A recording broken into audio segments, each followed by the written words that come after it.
wa kiroho, lakini matokeo yake yako katika ulimwengu wa kawaida. Umeona katika Agano la Kale ukoma ilikuwa ni matokeo ya dhambi, lakini kumbuka ukoma ilifanya mtu awe najisi. Ina maana pamoja inawezekana alikuwa ni msafi hajachafuka, lakini alifanyika kuwa uchafu. Ina maana uchafu ule ulikuwa kwenye ulimwengu wa kiroho, ulimtenganisha na Mungu, kwa sababu Mungu ni roho, na bila shaka kumwabudu katika roho na kweli ndiyo inayempasha kila moja. Ndio maana watu wa Mungu, kuna matatizo mengi tu yanawakabili watu, lakini matokeo yake ndiyo wanayo deal naye. Unakuta mtu hawezi kanyaga chini vizuri, anatembea ni mguu, lakini anasema mchungaji, vipimo pia anasema mimi ni mzima. Wewe ni mzima, mbona unatembea kama mtu ambaye miguu imekatwa? Wamekukata mguu. So watu wa Mungu, nimeomba na watu wengi. Niliwahi kuomba na mtu mmoja alikuwa anaumwa ugonjwa wa ukimwi. Alikuwa katika hali hatari ya kufa, stage za mwisho. Nilipoomba, nikaomba ya kuwa ugonjwa uliopo kwenye ulimwengu wa kiroho, ambayo matokeo yake yapo kwenye ulimwengu wa kawaida, dhihirika. Akadondoka chini, akaanza kurusha mguu. Nikasema ni nini ninachokiona? Anasema ya kuwa ana bahati amekutana na wewe, maana hata umwi ukimwi. Nikasema nani alikwambia? Nani amekuuliza naumwa nini? Kasharopoka hata umwi ukimwi, dalili tu kwenye ulimwengu wa kawaida. Nikasema asante Yesu. Nilipoomba, nilipokaa vizuri, alipoenda kwenye check up, file haikukuta. Wakatafuta file, wakasema hakuna bwana. Na file ina maana ndani ya mwezi alienda kuchukulia dawa, file haipo. Hata file ilikuwa ni mauzauza. Hata naye kudumia saa nyingine ni jini ndio kavaa mwili, anakuhudumia pale na kuchoma sindano. Njoo haraka hapa, njoo choma sindano. Jinsi anavyokwenda, nguo yake anafuta kwa nguvu zote, hata ina adabu. Kile mama chake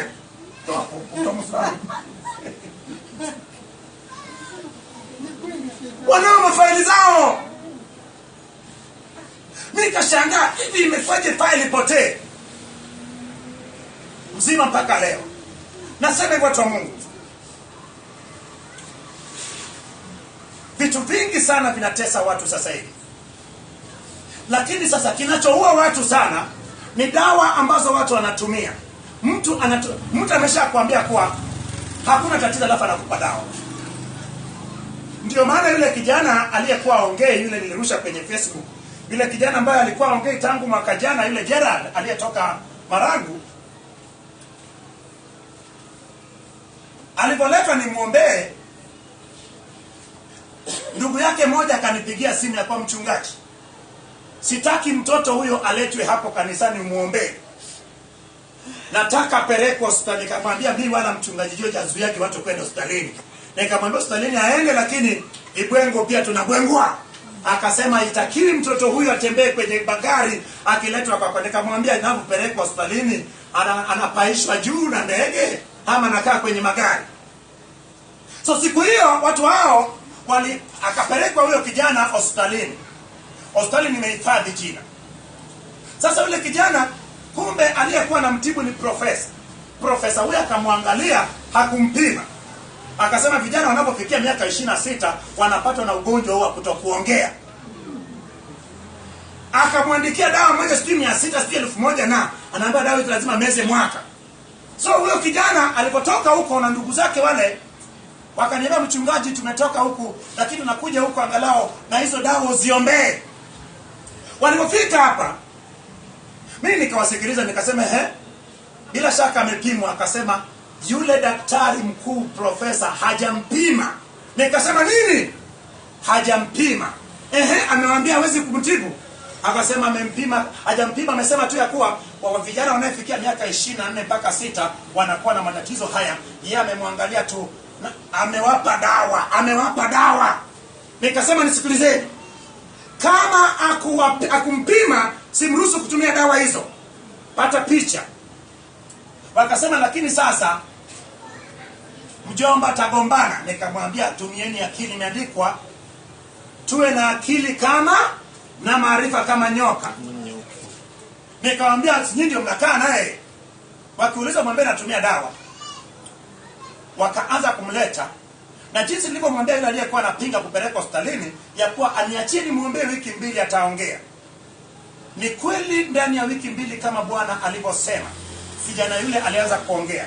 Ni mzima na ama mwanzo wa maisha mapya katika maisha yako. Kile kichumi kinachochoma kwenye utosini, yawezekana ya kuwa haipo kwenye ulimwengu wa kawaida. Kile mguu kinachokuchoma mpaka unasema mchungaji, mimi nachomwa na miba mpaka nashinda kutembea. Mbona usinionyeshe miba? Miba ipo kwenye ulimwengu wa kiroho. Maana watu wa Mungu ulimwengu wa kiroho udhihirisha ulimwengu wa kawaida. Zamani ulimwengu wa kiroho udhihirisha ulimwengu wa kawaida.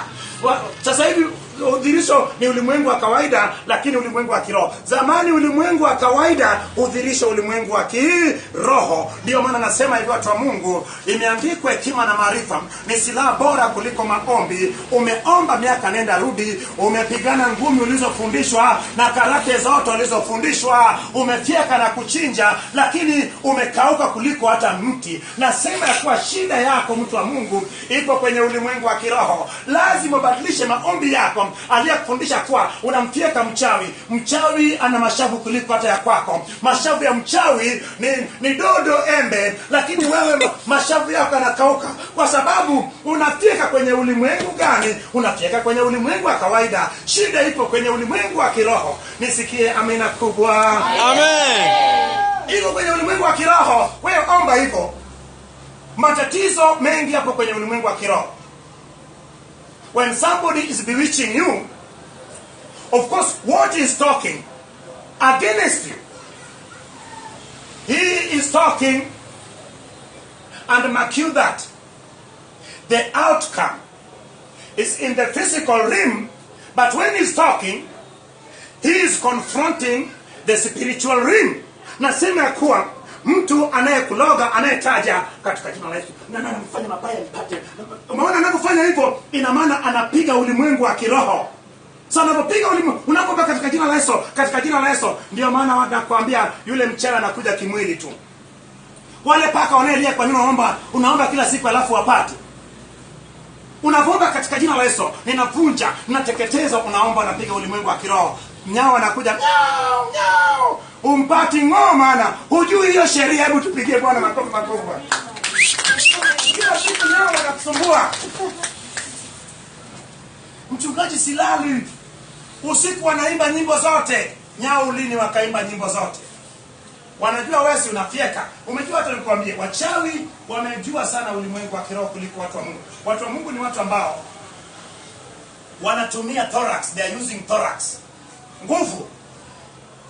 Tutumie akili ya neno la Mungu kupata kushinda, lakini tusitumie kwa mabaya. Tutumie kwa kujenga ufalme wa Mungu. Maana mimi nadhani kazi kubwa anayefanya ni ya maombezi, kuombea wabaya wote waokoke. Wewe je? Bwana Yesu asifiwe. Wengine wamekasirika maana usiku kucha anataka leo akamfieke mchawi. Wewe, yalimfanya mtu kuwa najisi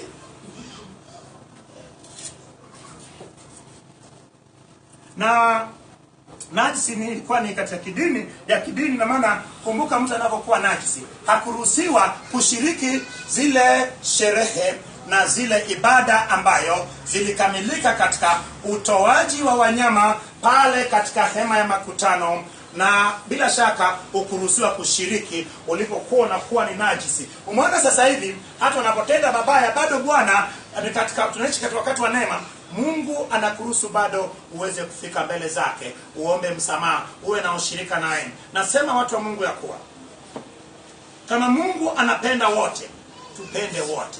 Kama Mungu anapenda wote, tupende wote. Yesu alisema kuwa ili tuwe kama Baba yetu wa mbinguni, ili hotuba Mlimani sura 5, lazima tusipende tu wanayetupenda, bali tupende wale wabaya wetu na wanayetutakia mema. Jambo hili ni ngumu sana. Nimekuwa nikihubiri katika mataifa yote habari hii, lakini ni wachache sana ambao wanaielewa. watu wengi wanasema, mchungaji, mimi siwezi nikasema na mbaya wangu. Kama usemi na mbaya wako, basi unakwenda kinyume na Yesu. Kama unakwenda kinyume na Yesu huko madhabahuni, wewe ni mpinga Kristo, sio mpinga Kristo. Mpinga Kristo si mtu anaenda kinyume na mafundisho ya Yesu. Ndio maana Yohana akasema wapinga Kristo wengi wameshafanya nini?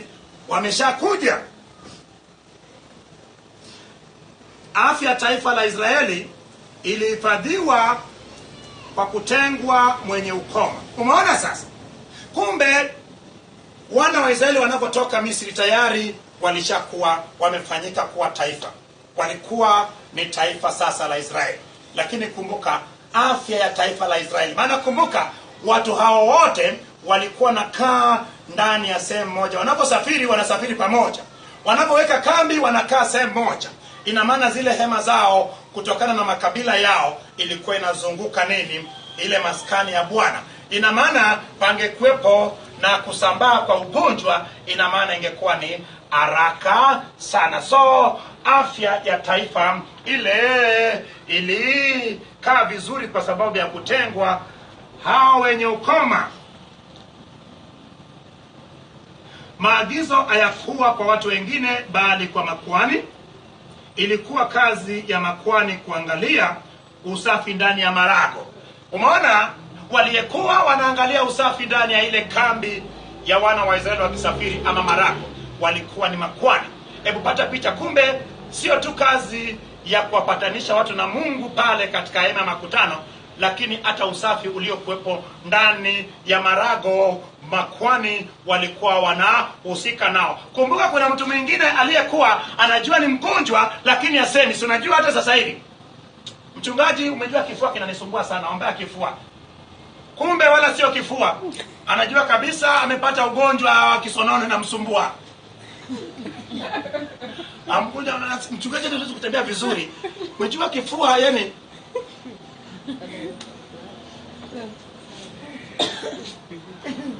Mara nyingi mnapokwenda kwa waganga mnajifungua mioyo yenu kweli, lakini mnapokwenda kwa wachungaji, Bwana kuonyeshe.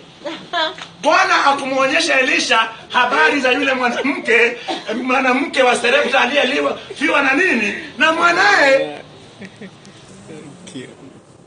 Aliyefiwa na mwanae. Elisha akamwambia Gehazi ya kuwa, lakini Bwana amenificha nini?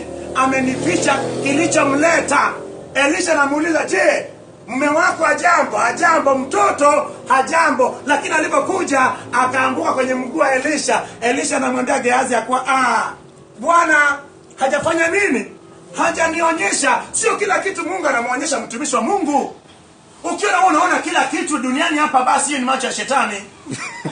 Mungu hawezi kuruhusu kila kitu. Ukiona kila kitu Mungu anaweza hata wakimbia usiishi hapa duniani. Kwa watu nayeombeaga, mtu ambaye amepagawa, ambaye ana mapepo, ndio hata kwenye gari anaona kila kitu. Mungu akuruhusu uone vitu vyote, utakimbia. Unaweza kumwambia Mungu, funga macho au nisione. You can't see everything.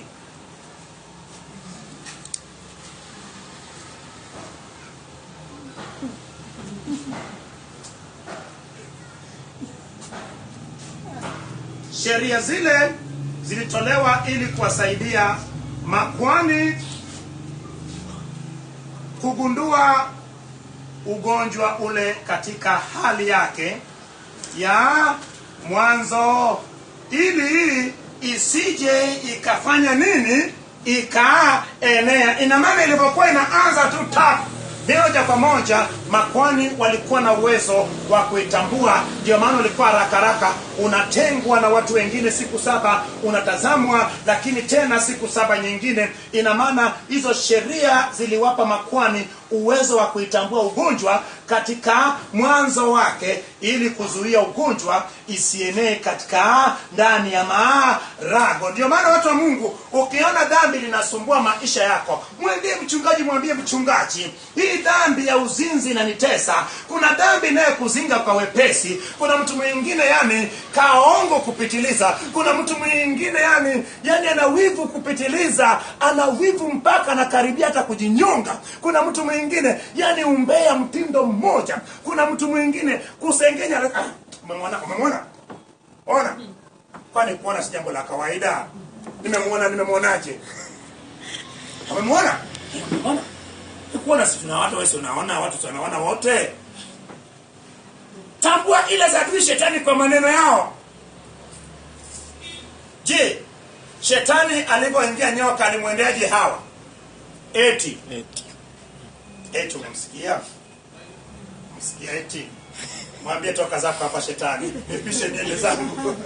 Umesikia eti? Si unajua tena. Naona jiachia.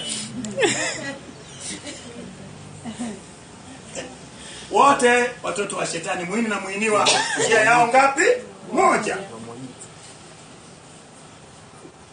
Watu walipaswa kutoa taarifa kwa makwani kama walikuwa na mashaka na ngozi ya, yaani umejisikia unajikuna ovyo ovyo, yani unajikuna ovyo ovyo, yani basipo mpangilio. Unajisalimisha mapema sana, kwa unatoa taarifa kwa kwani, kwa bwana hebu nichungulie. Najisikia najikuna vibaya mno mbele watu. Hata kujikuna. Watu wa Mungu sasa hivi tuko na raha ndani ya wokovu, watu wa Mungu. Yesu amemaliza mambo mengi. Watu walikuwa na matatizo.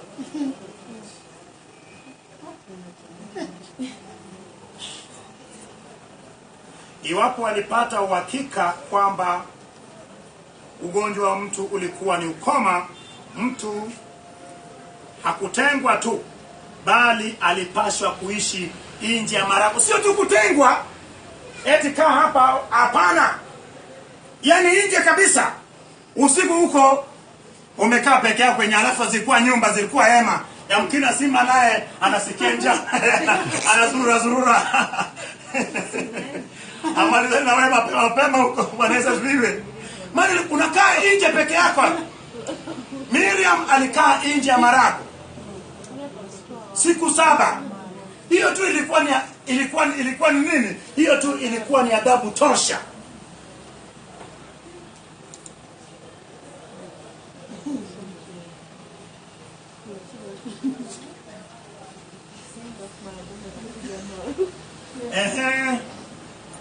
Kila jipu ama kidonda kingine kilikaguliwa, hata kama mtu alikuwa na sehemu iliyomwasha sana ama mabaka katika mwili wake. Haikuwa na mchezo, hata kama mabaka. Mke wangu, mbona unang'ang'aa sana? Ingekuwa sasa hivi mama wanapopaka hizi viambi vilosheni, vingine vinafanya hadi huku inakuwa nyeupe, huku inakuwa nyeusi, huku inakuwa blue. Bila shaka wengi tu nadhani wangepelekwa kujaribiwa sana tu.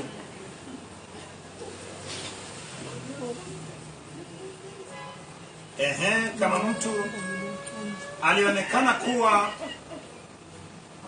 na ugonjwa alitolewa, sawa. Nguo zilikaguliwa na kuani kama ilionekana ina ukungu au kuvu. Umeona hata nguo, watu wa Mungu, nguo umeona nguo kama ilionekana ina ukungu zaidi, na maana moja kwa moja hata kama unalipenda vazi lako iliteketezwa kwa moto. So watu wa Mungu, nasema hivi, kwa sasa hivi Mungu ametusaidia. Kuna njia nyingi sana ya kufanya nguo isiwe hata na germs, hata na wadudu na vitu kama hivyo bana.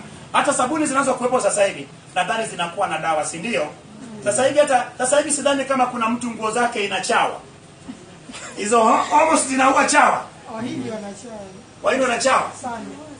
Yes, isije kikawa chawa ya mashetani.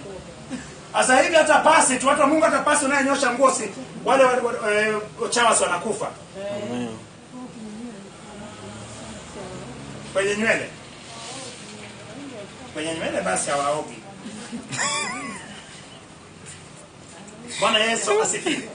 Sasa mimi nisitaki kuenda kwenye walie mfano wa wanaokoma kwenye Agano la Kale, kwa sababu bado kesho tutatakiwa tuone kwenye sura ya 14 kutakazwa kutokana na ugonjwa wa ngozi unaoambukizwa, lakini pia kesho tutaona kutakazwa kutokana na ugonjwa wa ukoma katika sura 14, na baada ya hapo nadhani kesho hiyo nitaenda kwenye mifano ya ukoma katika Agano la Kale, alafu kama Mungu atanipa nafasi nitaenda kwenye ukoma katika Agano Jipya. Na kwa sasa hivi mtu mwenye ukoma ufanye nini utaona kesho. Lakini mimi nao shuhuda nyingi, tuko watu wenye ukoma waliyekuja na niliwawekea mkono wakapona.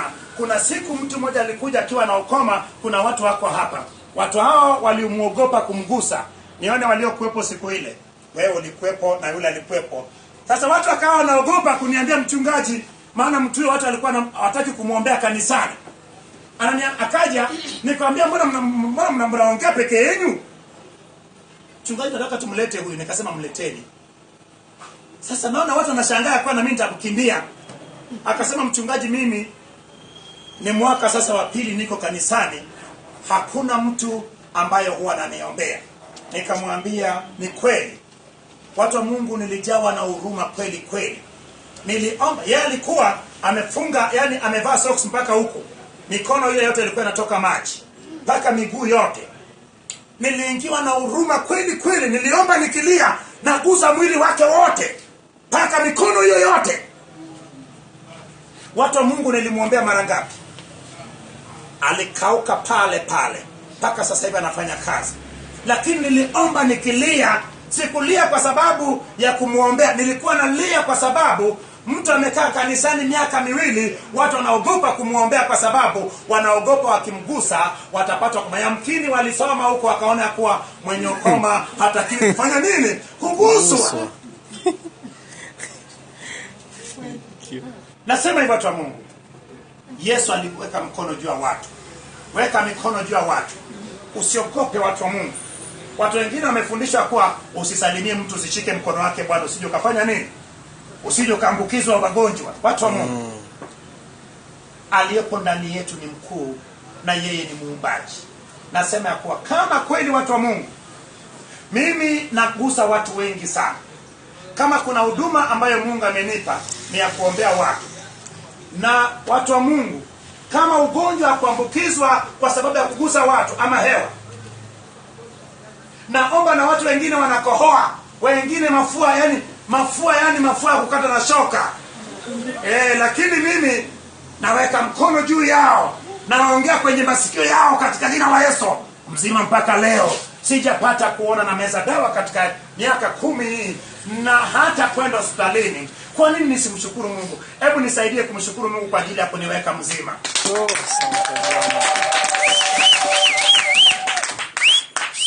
Mshukuru Mungu. Mimi namshukuru Mungu kwa sababu kama ni mkono nimeweka mkono kwenye watu wana ugonjwa wa ngozi. Na watu wa Mungu, huwa nikiweka mkono katika watu wenye magonjwa yanayoonekana, nakuta yani upendo unajaa kwangu kupitiliza. Hebu pata picha kwa nikashika mikono ya yule mtu zilizokuwa yani zikavuliwa kabisa. Na niliona Mungu akiponya. Watu wa Mungu nasema hivi, usiogope kumwekea mtu mkono kwa sababu Agano la Kale watu hawakuguswa. Bila shaka kesho tutakapopitia sura 14 tutapitia ukoma kwenye Agano la Kale na tutaona kuwa ukoma ilikuwa ni matokeo ya dhambi. Tutakwenda kwenye Agano Jipya, tutaona Yesu jinsi alivyogusa wenye ukoma na alivyodila wenye ukoma na hata wanayetokwa na damu. Tuliona ya kuwa anayetokwa na damu kwenye ile sura 12 hakuruhusiwa kuguswa maana watu walikuwa najisi. Nani mwenye swali kabla sijamshukuru Mungu? Swali katika sura hiyo ya 13. Watu wa Mungu, nasema hivi, unaweza